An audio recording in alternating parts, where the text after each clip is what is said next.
जब मोदी जी डरे हुए हैं, जब अमित शाह डरे हुए हैं, तो रामकृपाल यादव जो कौन से खेत के मूली हैं भाई।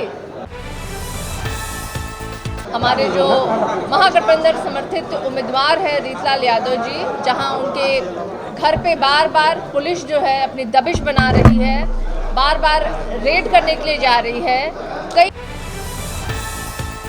कई जिप्सी और कई गाड़ियों के साथ वो लोग रीतलाल यादव जी के घर पे पहुंचे हैं, जहां की घर में उस समय उनके छोटे बच्चे थे, नाबालिग बच्चे थे। कि रीतलाल यादव जी यानी कि तुम्हारे पिताजी और तुम्हारे मामा जी के द्वारा दानापुर के वोटरों को डराया जा रहा है, धमकाया जा रहा है और वोट खरीदने का प्रयास किया जा रहा है।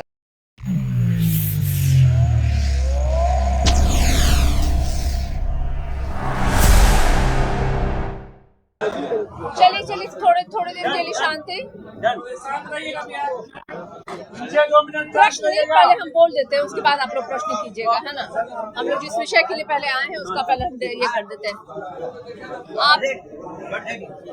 आप सभी मीडिया बंधुओं का स्वागत के साथ ही साथ मैं धन्यवाद करना चाहूंगी कि आज आप लोग इस प्रेस वार्ता में यहाँ पे आए। कुछ महत्वपूर्ण विषय लेकर के आज हम लोग यहाँ दानापुर विधानसभा के हमारे जो महागठबंधन समर्थित उम्मीदवार है रीतलाल यादव जी, जहां उनके घर पे बार बार पुलिस जो है अपनी दबिश बना रही है, बार बार रेड करने के लिए जा रही है।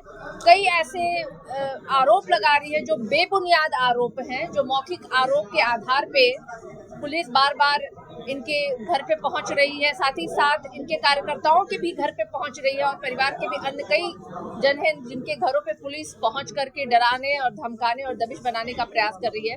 कल के 2 बजे की घटना है जब पुलिस यहाँ के जो पदाधिकारी हैं खगौल के और यहाँ के उच्च पदाधिकारी हैं, कई जिप्सी और कई गाड़ियों के साथ वो लोग रीतलाल यादव जी के घर पे पहुंचे हैं, जहां की घर में उस समय उनके छोटे बच्चे थे, नाबालिग बच्चे थे। और उनके सामने जाकर के पुलिस ने कहा, बच्चों ने कहा घर में कोई नहीं है, और इस पे पुलिस ने कहा कि तुम्हारे पिताजी और तुम्हारे मामा जी के द्वारा, जो चिंटू यादव जी हैं उनका नाम लेकर के पुलिस ने कहा कि रीतलाल यादव जी यानी कि तुम्हारे पिताजी और तुम्हारे मामा जी के द्वारा दानापुर के वोटरों को डराया जा रहा है, धमकाया जा रहा है और वोट खरीदने का प्रयास किया जा रहा है। आप समझ सकते हैं, 2 बच्चे घर में, नाबालिग बच्चे थे, जिनके सामने पुलिस ने इस तरह की बात को कही है। बच्चे तो खैर छोटे हैं, वो लोग उत्तर नहीं दे सकते थे। उसके बाद में पुलिस जो है रीतलाल यादव जी के दफ्तर में पहुंची है। वहां भी जहां एक कर्मचारी जो वहां का केयर टेकर है, जो चाय पानी पिलाने का काम करता है, पुलिस के द्वारा उनको कई थप्पड़ भी जड़े गए। वो डर के वहां से भाग गया, कोई और वहां पे था भी नहीं। ये घटना के बाद यही घटना को पुनः 11 बजे रात में दोहराया गया है, जब लगभग 6-7 गाड़ियों से पुलिस और लगभग 10 या 15 मोटरसाइकिल से पुलिस जो है पुनः रीतलाल यादव जी के दफ्तर में पहुंची है और वहां पे जाकर के कई घंटे उन लोगों ने बिताया। और इतना ही नहीं, रीतलाल यादव जी के जो एजेंट हैं, जो चुनावी एजेंट है, उनका नाम हुआ सुशील प्रसाद जी, उनके घर में भी घुसी है पुलिस। और सबसे आश्चर्य की बात है, जो पुलिस जिस तरीके से घुसी है, उस तरीके से तो कोई चोर घुसता है किसी के घर में। पुलिस किसी के घर में बाउंड्री वॉल तड़प करके नहीं घुसता है भाई, पहले खटखटाता है, इंतजार करता है, कानूनी ऑर्डर आता है, तभी दरवाजे तोड़ करके पुलिस घुसती है। लेकिन ये जो बिहार की पुलिस है, बिहार की जो शासन और सत्ता जो है, जिस तरीके का आज कार्रवाई अपने विपक्षियों के घरों पे करवा रही है, ये दिखाता है कि ये पूरी की पूरी प्रशासन जो है, ये सत्ता के इशारे पे अपने विपक्षियों को डराने धमकाने का प्रयास कर रही है। सुशील प्रसाद जी के घर में दीवार तड़प करके ये पुलिस जो है उनके घर में घुसी है। आप समझ सकते हैं ये कैसी घटना और कैसा दृश्य होगा पुलिस कर्मियों के द्वारा जो किया जा रहा है। कई आरोप जो है रीतलाल यादव जी पे लगाए गए। आप सबको पता है कि रीतलाल यादव जी ऑलरेडी जो है वो न्यायिक हिरासत में है, और चिंटू यादव जी जिनके बारे में कि पुलिस ये नाम ले रही थी कि वो लोगों को डराने और धमकाने और पैसा देने का आरोप उनके ऊपर जो लगा रहे थे, वो भी अभी न्यायिक हिरासत में है। तो बताइए तो कौन आकर के यहाँ पे रुपए बांट रहा है भाई? पुलिस जो रीतलाल यादव और चिंटू यादव का नाम ले रही है, मतलब वो जेल से उनका क्या उनका आत्मा आकर के, दूसरा आत्मा आकर के यहाँ पे नोट बांट रहा है लोगों में। किस तरह की आरोप पुलिस लगा रही है, किस तरह का दबिश, किस तरह का डराने का प्रयास कर रही है।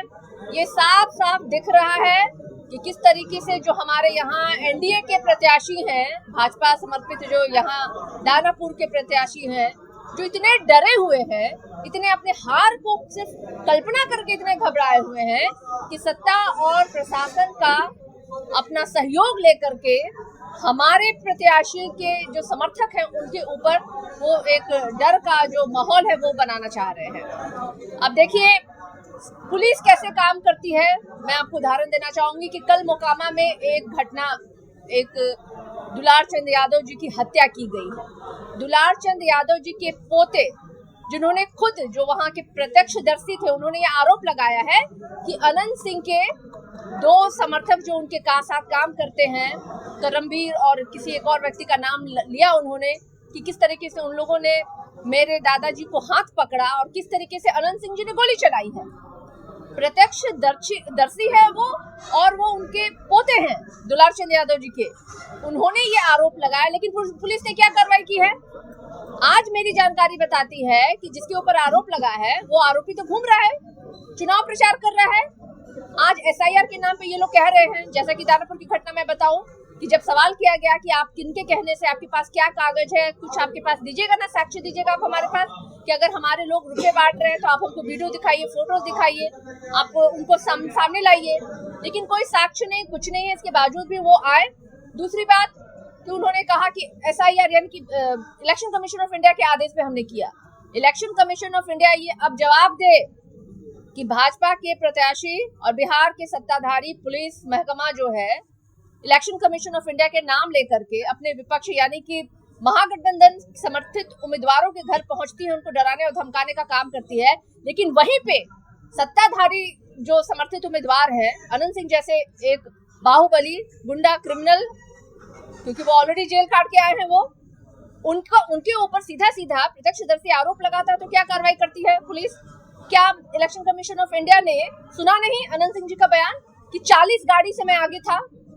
क्या इलेक्शन कमीशन ऑफ इंडिया 40 गाड़ियों का परमिशन देती है किसी को लेकर के सड़क पर उतरने का, चुनाव प्रचार करने का? जब अभी ऑलरेडी आचार संहिता लागू है, चुनाव की प्रतिदिन प्रचार हो रहा है, हथियार कैसे पहुंचा, कैसे हथियार का इस्तेमाल हुआ? इस समय दुलार चंद यादव जी को गोली मार करके उनकी हत्या की गई, वो कैसे बरामद, क्या पुलिस बरामद कर पाई? तो ये ऐसे प्रश्न है, जीवंत उदाहरण है जो आपके सामने है, समक्ष है कि किस तरीके से पुलिस प्रशासन जो है ये भाजपा और जदयू के समर्थित उम्मीदवारों के पक्ष में काम कर रही है और हमारे लोगों को सताने का प्रयास कर रही है।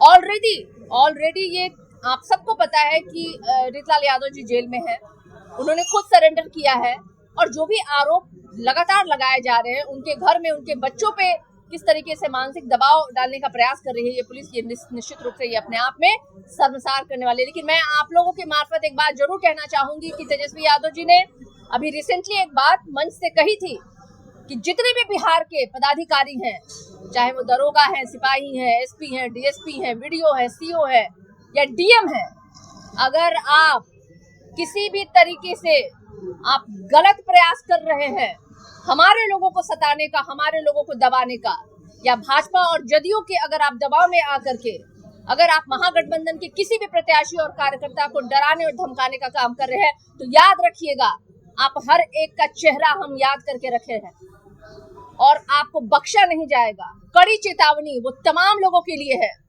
हर एक आम से खास लोगों के लिए चेतावनी है कि आप अगर सत्ता के समर्थन में अगर आप किसी भी हमारे प्रत्याशी को, हमारे कार्यकर्ताओं को डराने का अगर प्रयास कर रहे हैं तो याद रखिएगा, जो सजा आपको मिलेगी वो आप उसकी कल्पना भी नहीं कर सकते हैं। क्योंकि हम लोग कोर्ट, कानून, कचहरी में भरोसा करने वाले लोग हैं और हमारे प्रत्याशी ऑलरेडी जेल में हैं, और तब इस तरीके से बिना किसी वारंट, बिना किसी पेपर, बिना किसी दस्तावेज की पुलिस जो निरंतर घर पे पहुंच रही है, डराने का प्रयास कर रही है, ये निश्चित रूप से अस्वीकार है, ये एक्सेप्टेबल नहीं है।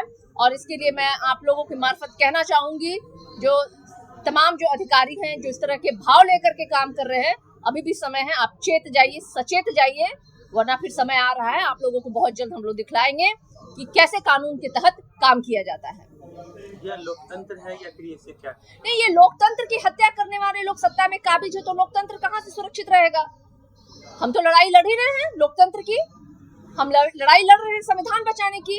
अरे लोकतांत्रिक अधिकार है हमारा चुनाव लड़ना, और कोर्ट और कानून तय करता है कौन मुजरिम है कौन गुनहगार है। किसी व्यक्ति में ये नहीं, किसी को ताकत है, किसी को ताकत नहीं है कि किसी को मुजरिम करार दे। यहाँ से कोई एविडेंस है जिनके द्वारा आरोप लगाया गया है कि इस तरीके का?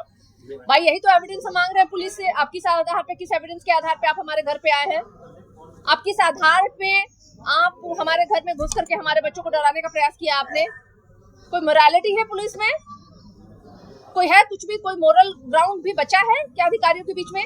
या इनके आका के द्वारा हुक्म दिया जाएगा और ये दौड़ करके चले जाएंगे हमारे प्रत्याशियों के घरों पे जा करके डराने और धमकाने का प्रयास कर देंगे? आप आरोप लगाते हैं कि हमारे लोग नोट बांट रहे हैं, आप दिखाइए वीडियो, दिखाएंगे आप वीडियो ना कि कहाँ हमारे लोग नोट बांट रहे हैं, कहाँ है हमारे पास नोट जो हम लोगों को बांट रहे हैं, कहाँ डरा रहे धमका रहे हैं?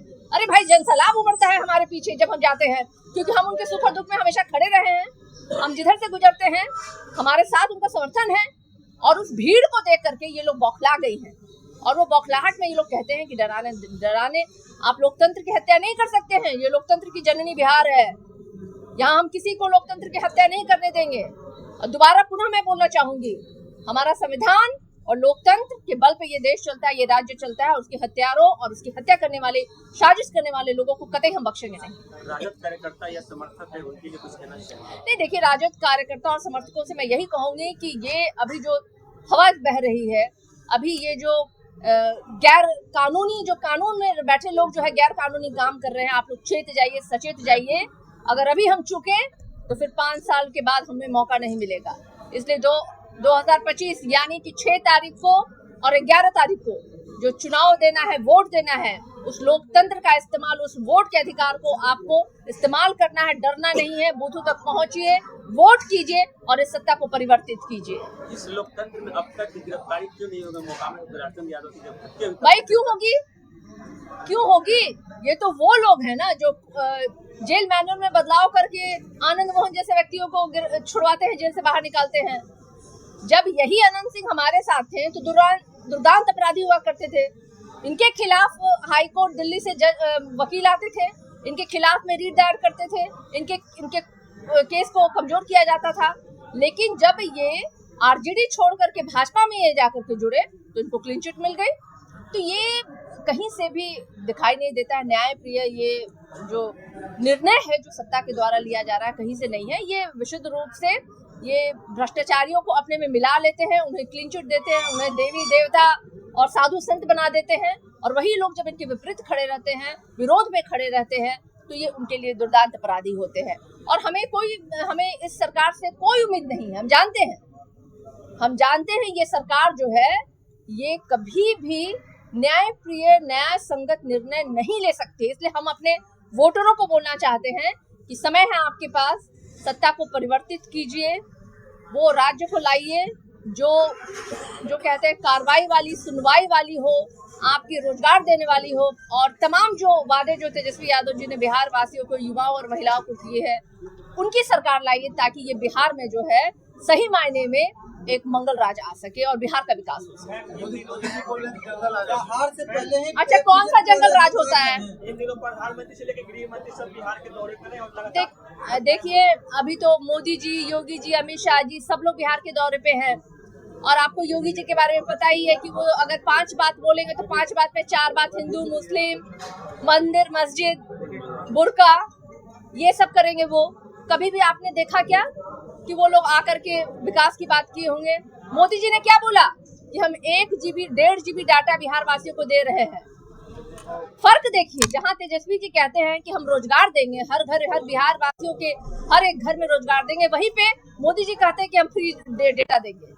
तो अब बिहार के युवाओं को, बिहार की जनता को ये निर्णय लेना है कि उनको फ्री में डेटा चाहिए, 5 किलो राशन चाहिए, या उनको घर में रोजगार चाहिए, परमानेंट नौकरी चाहिए। ये बिहार के युवाओं को, महिलाओं को, बिहार वासियों को तय करना है।